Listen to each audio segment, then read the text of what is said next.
Hello students, this is the fifth part of video for chapter number 4 from history, the Mughal Empire. So in previous video we have covered about the Akbar's policy, the policy of universal peace, or you can say it as Sulai Kul. And the other thing what Akbar asked to follow was tolerance. Now the idea of tolerance was focused on the system of ethics, honesty, justice, peace, and that was universally applicable. Now the same thing was being followed by whom? The Jahangir and Shah Jahan. The same principle was being followed. The next topic what we are having is the Mughal Empire in the 17th century and after. Administrative and military efficiency of the Mughal led the great economic and commercial prosperity. But the state of poverty also prevailed with huge economic inequality, that is between rich and poor. The inequality happens over here in rich and poor. Rich become more and more rich and poor become more and more poor. Documents from the 20th year of Shah Jahan's reign inform us that the highest ranking Mansabdar were only 445 in number out of the total 8,000. So this was the document that was taken from the Shah Jahan's reign or ruling period. So it tell about the Mansabdari system. We already learned about the Mansabdari system where they get an assignment of Jagir. They have to collect the revenue, the right to have to collect the revenue collected by the servant, because they used to reside on the other part of the Jagir. They are not residing in the same Jagir. Their positions are being counted, or rank is given by the system that is called as Zat system that we have learned.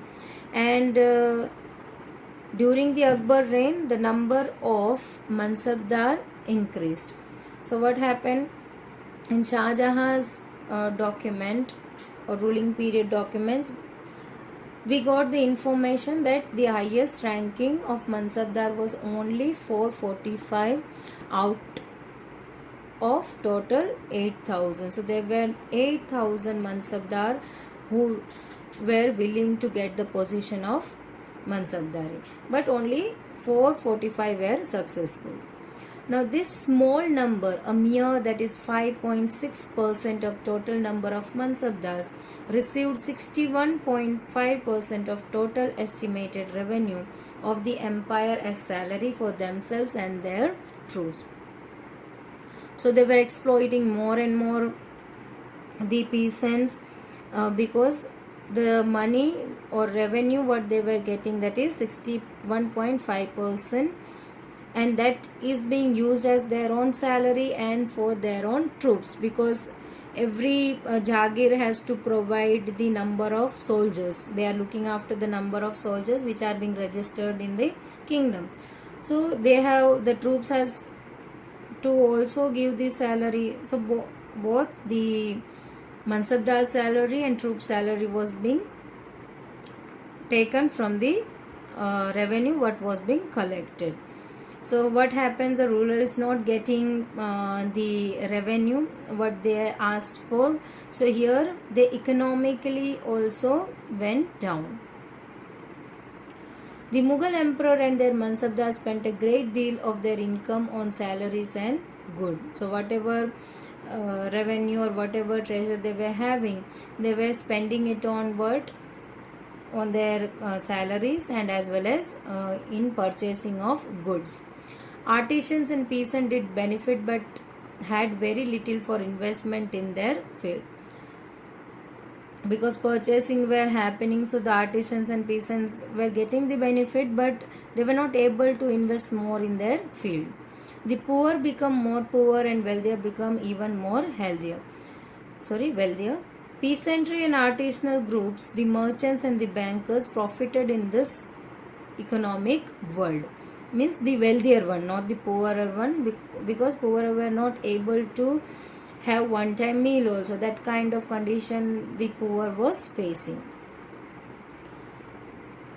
With the decline of the Mughal authority, their servants emerged powerful, set up new dynasties, and held commanded over various provinces. So after the Mughal authority declined, so their servant become more powerful and they built a new dynasty. They constituted new dynasties and held command of provinces like Hyderabad and Awadh. So these were the two examples, Hyderabad and Awadh, that was being established by their servants, Mughal servants. Although they continued to recognize Mughal emperor in Delhi as their master, by the 18th century the provinces of the empire had consolidated their independent political identity. So after becoming the ruler, then too also they were considering the Mughal emperor in Delhi as their master. But by late 18th or end 18th century, the provinces of empire were consolidated by the independent political identities. The new ruler came into power. So here your chapter ends. All the topics we have covered. I am sending the exercise, textual solution or textual exercise of this chapter as homework. But whenever you will get the FNB after correction, you have to write. It doesn't mean that you have to write in other book. Whenever you will get the book, at that time you can write down. But with this video, I am going to send the homework of textual solution. If you are having any query, don't hesitate to ask in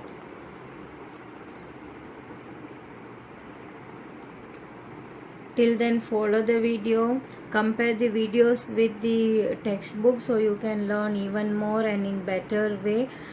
Just don't follow the video only, you have to compare it with textbook, then only you will understand what I am explaining in from the textbook. Almost everything I have covered, but then too also don't forget to read the textbook, that is very much necessary. Till then, stay tuned for the next chapter's video. Thank you.